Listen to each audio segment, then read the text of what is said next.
ඉපිද ඇය සෝනෝත්තර වැද්දා ලවා ගියා විටදී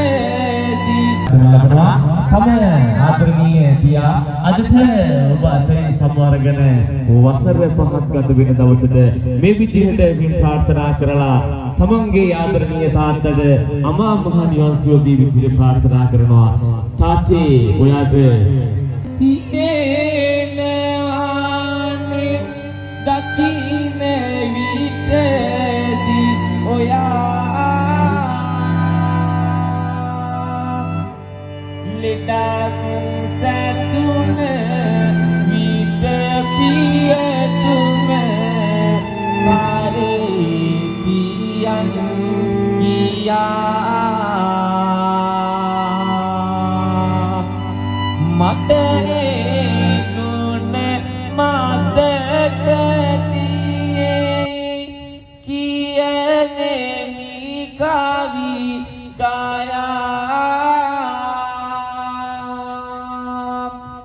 මතු බුදු බව ලබනු ඇත ආදරේ ඔබේ පියා. මේ තොරණ ජාතක කතා බලමු. මට ඇත්තටම ඇස් වලට කඳුළු ආවා. ඒ තරම් දුක හිතෙන සංවේදී වෙන කතාවක් තමයි මේ ජාතකයේ තියෙන්නේ. ඒ දෝසිකන් වහන්සේ පෙර භවයක දල 6ක් තියෙන ඇත් රජෙක් විදියට ඉපදිලා හිටියා චද්දන්ත කියන නමින්. ඒ ඇත් රජුට මහා සුභද්‍රා හා චුල්ල සුභද්‍රා කියලා අගමහේසිකාවන් දෙන්නෙක් හිටියා. සල්ුවනේදී සල්ගසස් එළවූ ඇත් රජු මහා සුභද්‍රාට සල්මල් වැස්සක් සහ වැරදීමකින් චුල්ල සුභද්‍රාට දිමිගොටු වැස්සක් සහ වීලි කොළ වැටුණු නිසා චුල්ල සුභද්‍රා ඊටාම කෝපයට පත් වුණා. ඇය පසේ බුදු කෙනෙක්ට පූජාවක් කරලා ප්‍රාර්ථනා කරා ලබන ආත්මයේදී බරණැස අගමේසී වෙලා ඉපදෙන්න ඕනි කියලා. ඉතින් ඇයට ඉරිසියාව දරාගත නොහැකිව නොකා නොබී ඉඳලා එහෙම ඇය මිය ගියා.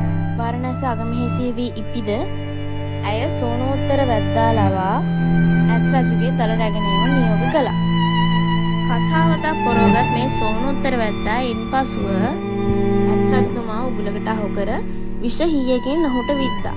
කසාවත පොරවමින් ඉන්න වැද්දා දුටු රජු කසාවතට ගරු කරමින් ඇත් රජු ඔහුගේ දලත් එක දන් දුන්නා බුදු බව ප්‍රාර්ථනා කරමින්. දලගෙන වැද්දා දුටු රජනිය තමා ආදරය කර ස්වාමියාගේ මරණය දැන එය තරාගත නොහැකිව පපුව බැලි එතනම මිය ගියා.